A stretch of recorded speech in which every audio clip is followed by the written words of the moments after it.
4장 13절에서 17절 말씀 새번역 신약 357페이지에 있습니다. 새번역 성경으로 제가 말씀 봉독하겠습니다.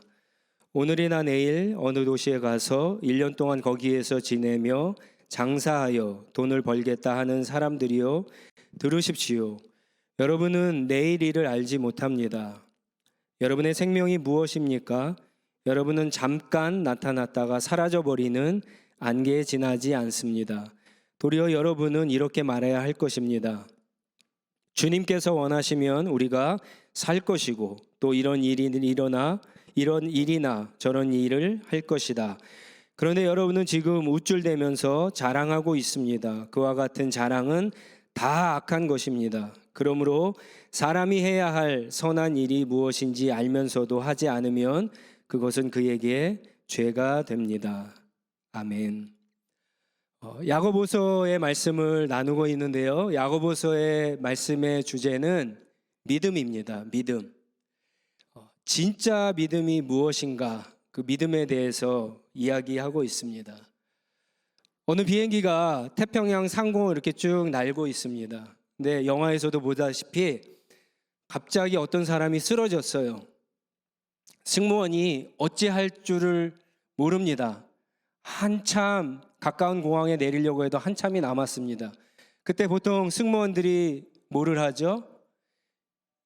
방송을 통해서 의사를 찾죠. 혹시 기내에 의사가 있으면 도와주십시오.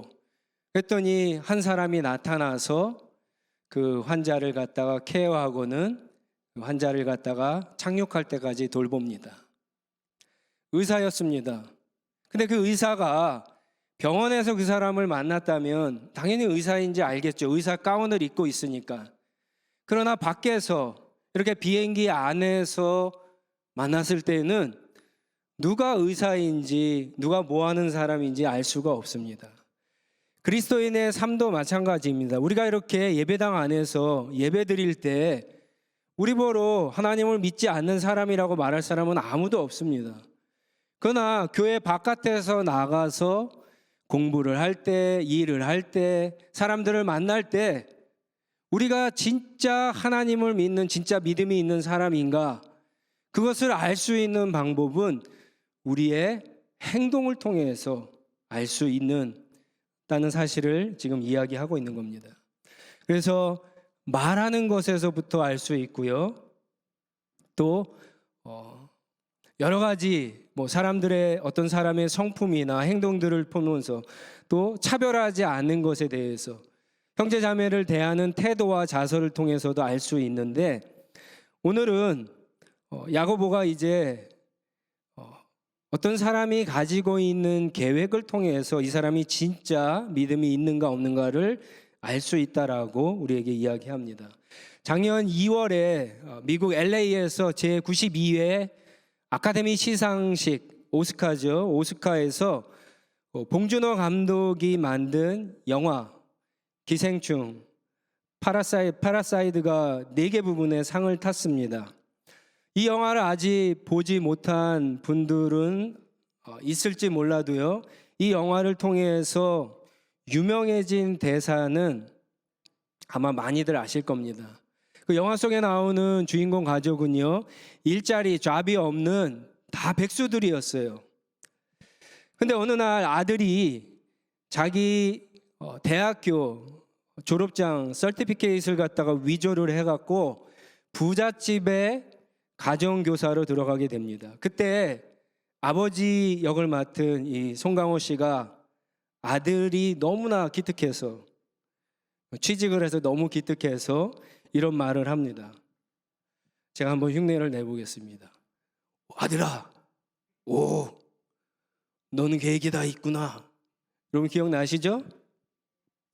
사람이 아무 계획 없이 사는 것보다 계획을 가지고 사는 사람이 훨씬 지혜로운 사람입니다. 하지만 계획에도요, 좋은 계획이 있고 나쁜 계획이 있습니다.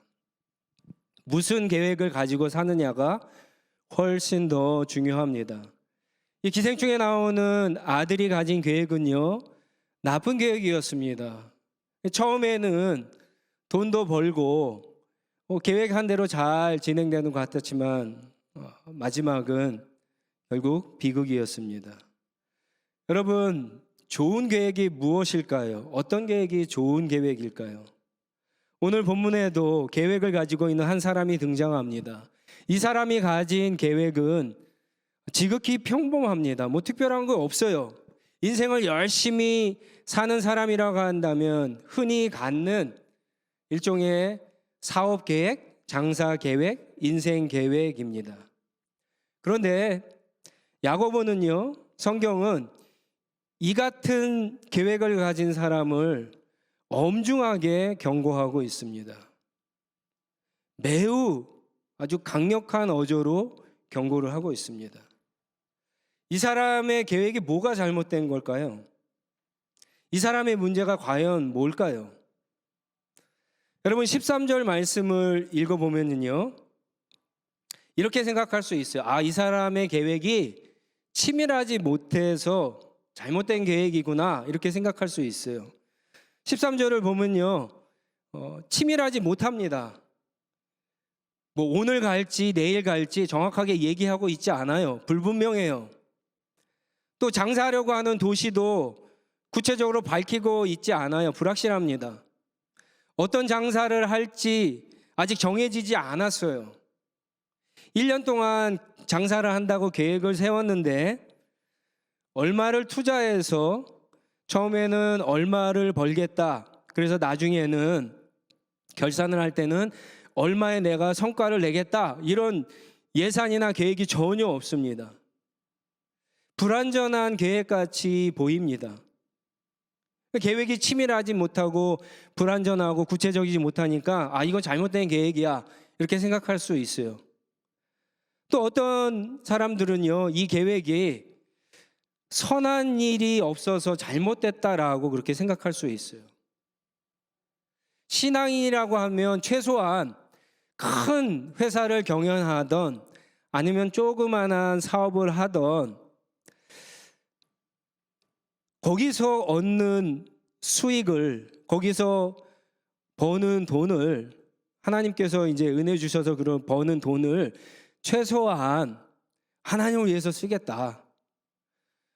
세상에 뭐 가난한 사람들, 불쌍한 사람을 쓰겠다 라고 하는 그런 최소한의 계획이 있어야 되는데 이 사람은 그런 계획이 없어요. 그 17절 말씀에 보면은 사람이 해야 할 선한 일이 무엇인지 알면서도 하지 않으면 그것은 죄가 된다라고 하는 말이 있듯이 이 사람이 그런 계획 속에 좋은 일, 선한 일을 하려고 하는 마음이 없기 때문에 잘못된 거구나, 이렇게 생각할 수 있다라고 하는 거예요. 실제로 여러분, 거의 대부분의 사람들은요, 이렇게 기도하죠. 하나님, 내가 요번에 이런 장사를 시작했는데, 어떤 일을 시작했는데, 회사에 들어갔는데 하나님 진급을 시켜주면, 하나님 내가 이 회사에 정말 들어가고 싶은데 들어가게 해주시면 내가 열심히 일해서 돈 많이 벌어서 교회를 위해서, 하나님의 일을 위해서, 선교를 위해서, 사람들을 위해서 좋은 일, 선한 일 많이 하겠습니다. 이런 기도 다 해보셨을 거예요. 아니, 지금도 여러분들 하실 거예요. 이 사람이, 지금 이 본문에 나오는 이 사람이 이런 계획이 없어서, 이런 기도를 하지 않아서가 문제일까요? 아닙니다. 여러분 잘 읽어보시면 야고보가 지금 성경이 얘기하는 차원은 그런 이야기가 아닙니다. 그러면 이 사람이 가지고 있는 계획, 이 사람의 진짜 문제가 무엇인가? 한마디로 얘기하면요, 이 사람의 문제는 자기 자랑이에요. 16절에 보면은 야고보는요 3번에 걸쳐서 같은 단어를 써요. 여러분은 지금 우쭐대면서 자랑하고 있습니다. 그와 같이 자랑하는 것은, 자기를 드러내는 것은 다 악한 것입니다. 이렇게 지적하고 있습니다. 이 사람의 계획 안에 들어있는 숨은 의도가 무엇이냐? 자기를 자랑하는 거예요. 자기를 드러내는 거예요. 성경은요, 자기 자랑을 죄라고 이야기합니다. 14절에 보면은 왜 이 사람이 자기를 자랑하고 싶은 이런 계획을 세웠는지를 알게 됩니다. 14절 말씀 한번 같이 읽어볼까요? 14절 시작. 여러분은 내일 일을 알지 못합니다. 여러분의 생명이 무엇입니까? 여러분은 잠깐 나타났다가 사라져버리는 안개에 지나지 않습니다. 왜 이 사람이 자기 자랑을 하게 됐습니까? 한마디로 얘기하면 이 사람은 자기의 주제 파악을 하지 못하고 있는 거예요. 이게 무슨 말이냐? 자기의 건강을 잘 몰라요. 자기의 수명이 언제인지 몰라요. 내일 죽을지 모레 죽을지 몰라요. 인간이 얼마나 연약한 존재라고 하는 사실을 잊어먹고 계획을 세웠어요. 이 세상이 어떻게 돌아가는지 자기가 의도하는 대로 진짜 1년이면은 자기가 원하는 그런 돈을 벌 수 있는가 잘 모르면서도 이런 계획을 세우고 있어요. 이 세상의 진짜 주인이 누구인지, 이 세상이 어떻게 돌아가고 있는지, 하나님이 우리에게 주신 인생이 무엇인지 이 사람은 너무 모르고 있어요. 15절 말씀도 한번 같이 읽겠습니다. 시작. 도리어 여러분은 이렇게 말해야 할 것입니다. 주님께서 원하시면 우리가 살 것이고 또 일어나 저런 일을 할 것이다. 주님이 원하시면, 여러분 이 사람의 계획이 자기 자랑이 들어가 있는데 왜 자기 자랑이 들어가 있는 이 계획이 잘못된 겁니까? 15절 말씀에 보면은 뭐예요? 이 사람이 세운 계획 안에는 누가 없어요? 하나님이 지금 빠져 있어요. 하나님이 없어요.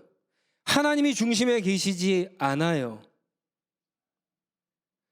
하나님이 없다는 것은 무엇입니까? 하나님이 중요하지 않다는 거예요. 이렇게 중요한 사업 계획을 세우면서, 인생 계획을 세우면서 그 계획의 중심에 하나님이 없다는 것은 자기에게 하나님이 중요하지 않다는 거예요. 여러분 어디 가서 맛있는 음식을 먹으면 당연히 집에 있는 식구들이 생각나잖아요. 좋은 곳에 가면 나중에 우리 가족들이랑 같이 와야 되겠다 생각나잖아요. 왜 그렇습니까? 가족들이 그만큼 중요하기 때문에 그렇죠.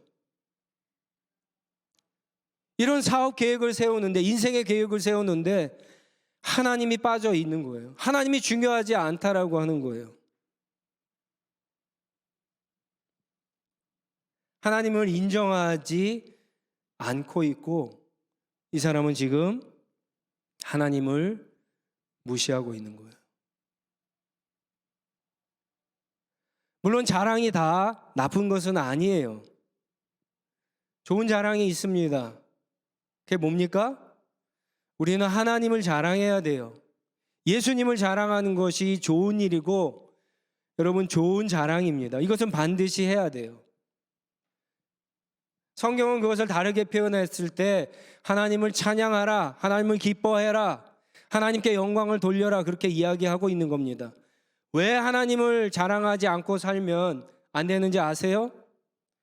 인간이라는 존재는 하나님이 사랑하게끔 만든 존재예요. 누군가의 사랑을 받지 않으면 죽습니다. 누군가를 사랑하지 않으면 외로워서 죽습니다. 그런데 인간은 하나님 외에 다른 것을 사랑하게 되면요, 그 사람의 인생은 망가지게 되어 있어요. 하나님이 그렇게 만드셨기 때문에 그래요. 하나님을 사랑하지 않으면 다른 세상 것들을 사랑하게 되어 있어요.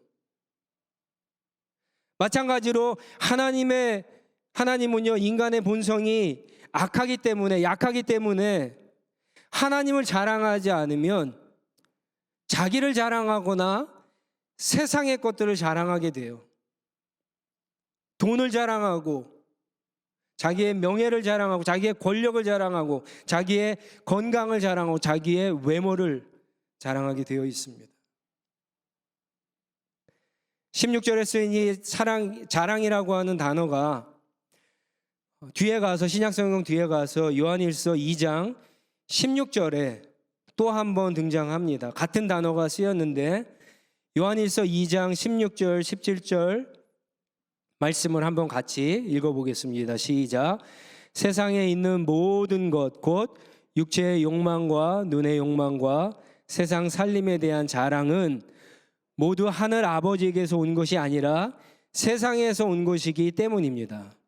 이 세상도 사라지고 이 세상의 욕망도 사라지지만 하나님의 뜻을 행하는 사람은 영원히 남습니다. 하나님을 자랑하지 않고 하나님이 없는 계획은요, 결국 다 망하는 거예요.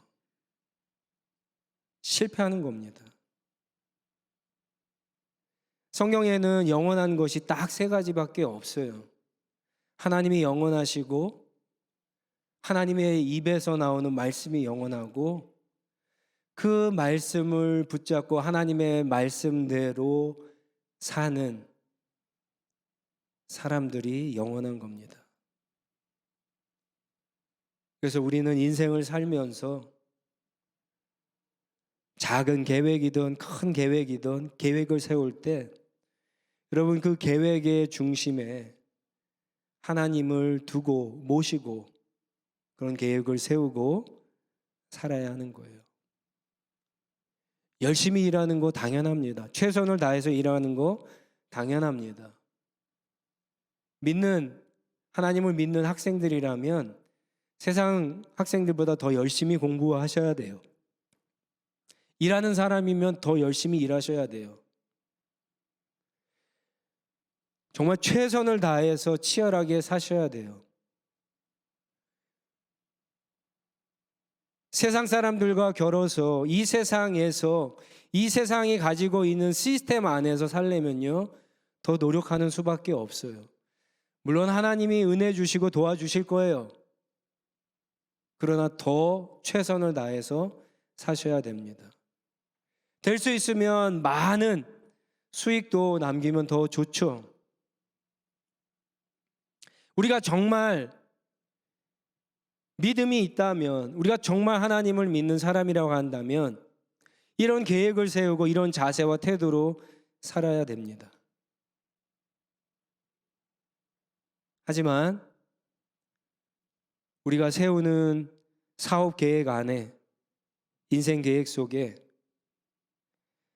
하나님이 계시지 않으면, 아니 하나님이 중심에 없으면 그 계획은 아무 소용이 없다는 거예요.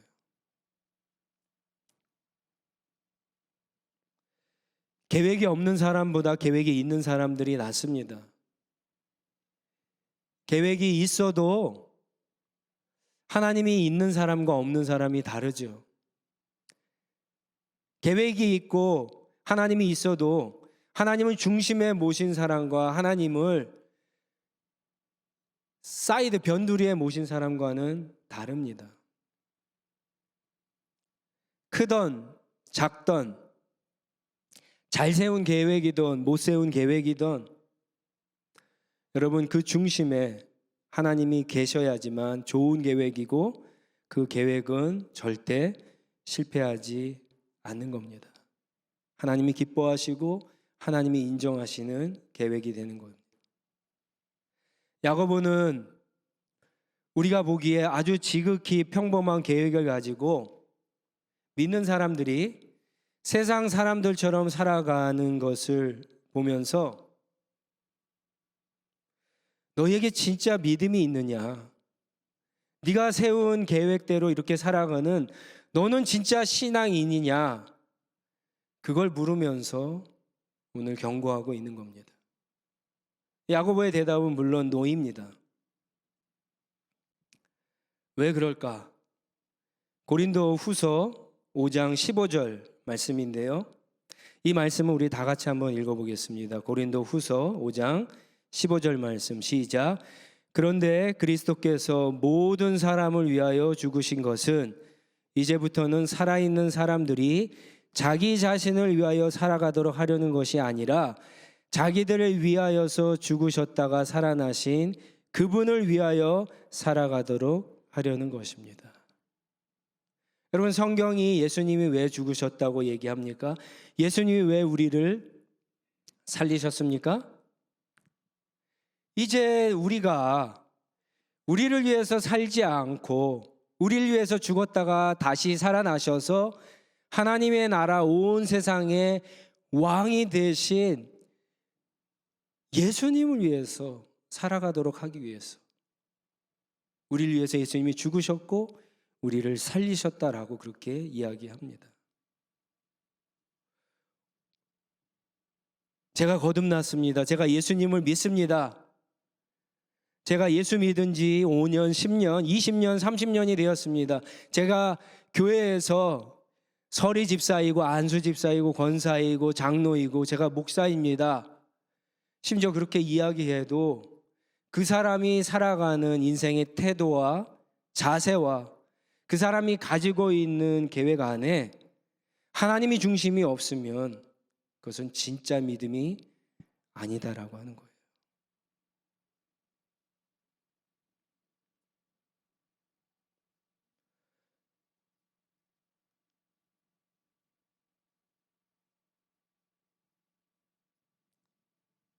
거듭났다고 하면서 예수님을 정말 인격적으로 만났다고 하면서 여전히 교회만 왔다 갔다 하는 것만 세상 사람들이랑 다르고 인생을 살아가는 목적, 계획이 세상 사람들과 똑같다면, 내가 하나님을 만나기 전과 똑같다고 하면 그건 가짜라고 하는 거예요. 진짜 믿음이 있다면 여러분 조금씩 달라지게 되어 있습니다. 언어가 달라지고요. 그 사람의 성품도 달라지게 되어 있습니다. 그 사람이 세상을 생각하는 세계관도 달라지고요. 그 사람이 인생에서 가장 중요하게 생각하는 가치관도 달라집니다. 세상을 보는 역사관도 달라지고요. 어떤 사업 계획을 짤 때에도 달라져요. 인생이 달라지게 되어 있어요. 살아가는 모든 삶의 영역이 다 달라져야 하는 겁니다. 나 중심에서 하나님 중심, 예수님 중심으로 변했기 때문에 다 달라져야 하는 거예요. 결론적으로 야고보가 17절에 이런 이야기를 합니다. 진짜 믿음이 있는 사람은 해야 할 선한 일을 하는 사람이다. 이렇게 이야기를 해요. 여기서 해야 될 선한 일이란 뭘까요? 보통 이렇게 읽어보면 넓게 생각해서 도덕적으로 윤리적으로 착한 일을 하는 거, 사람들에게 인정받는 그런 선한 일, 착한 행동을 하는 것이라고 볼 수 있겠지만 본문에서는요, 선한 일이란 이것이에요. 하나님이 중심에 있는 계획을 가지고 사는 모든 삶의 행동이 선한 일이에요. 조금 더 넓게 이야기하면 하나님만 의지하고 하나님이 주신 말씀 따라서 믿음으로 사는 모든 행동이 다 선한 일이 됩니다. 로마서 14장 23절에는요, 이것을 이렇게 표현해요. 믿음으로 행하지 않는 모든 것이 뭐다? 죄다. 여러분, 바울의 얘기와 야고보 얘기가 다르지 않습니다.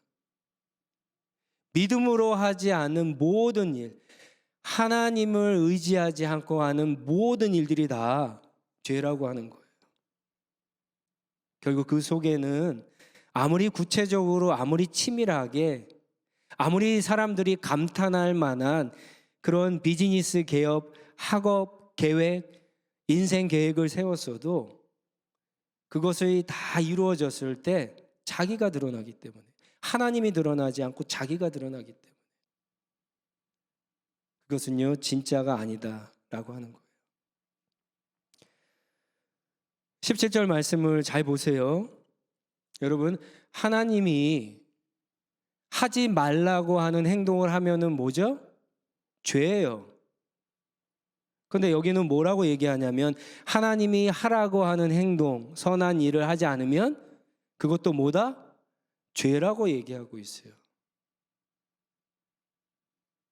이렇게 얘기할 수 있는 거예요. 전도하면서 예수님 믿으면 무조건 잘 되고 성공해. 여러분 거짓말입니까? 진짜입니까?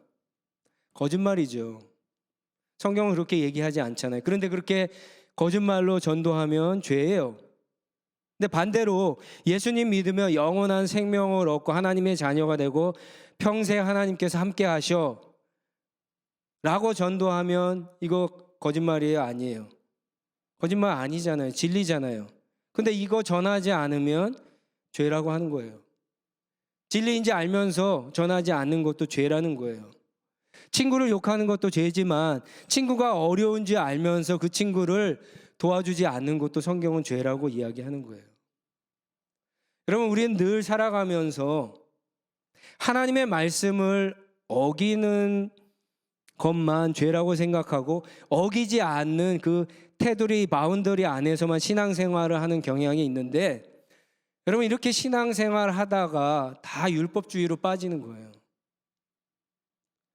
오히려 오늘 말씀을 통해서 우리가 진짜 믿음이 있다면 이제는 그것을 벗어나서 하나님이 우리에게 하라고 하는 그 명령에 순종할 수 있는 믿음으로 나가야 된다는 거예요. 물론 쉽지 않습니다. 그 일을 하게 되면 내가 손해를 봐요. 내가 고난을 당할 수 있어요. 내가 어려울 수 있어요. 내가 따돌림을 당할 수 있어요. 그래도 여러분 결정하시고 하셔야 돼요. 안 하면 죄고요. 하면은 힘들어도 하나님이 기뻐하신다라고 하는 거예요. 세상과 하나님 사이에서 결단하고 행동하는 것이 여러분 진짜 믿음 있는 사람의 결단입니다. 저와 여러분들이 이 결단을 하고 하나님의 말씀을 따라서 하나님이 중심이 되는 그 계획을 세우고 그리고 하나님과 동행하면서 하나님을 기쁘시게 하는 그런 믿음의 삶을 살아가실 수 있기를 바랍니다. 우리 한번 같이 기도하겠습니다. 우리 다 같이 일어나서 하나님께 기도하겠는데요. 여러분 눈을 감고 지금 내가 가지고 있는 계획들을 한번 솔직하게 하나님이 내 앞에 계시다고 생각하고 한번 이렇게 내어놓고 한번 보고를 한번 해보세요.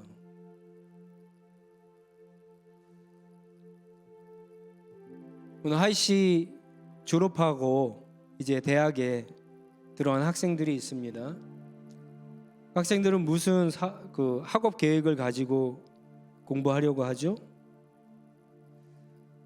직장을 찾는 분들은 새로운 직장이 되면 그걸 통해서 뭘 하려고 하시는 거죠? 어떤 비즈니스를 시작하거나 하려고 하는 분들은 그 사업 계획을 통해서 뭘 하시려고 하는 거죠? 세상 사람들이 갖는 계획과 우리가 갖는 계획이 다른 게 있나요? 여러분 그걸 보셔야 돼요.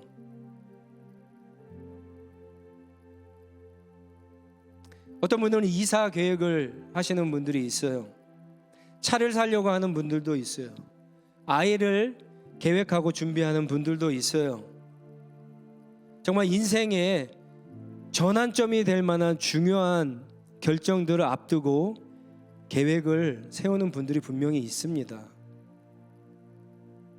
근데 여러분 좋습니다. 그런 계획 세우는 거. 그런데 그 계획을 여러분들 세우시면서 그 계획의 중심에 내가 있습니까? 아니면 하나님이 있습니까? 그거는 여러분 체크하셔야 돼요. 이게 처음부터 잘못 놓여지면 여러분 정말 큰일 나는 겁니다.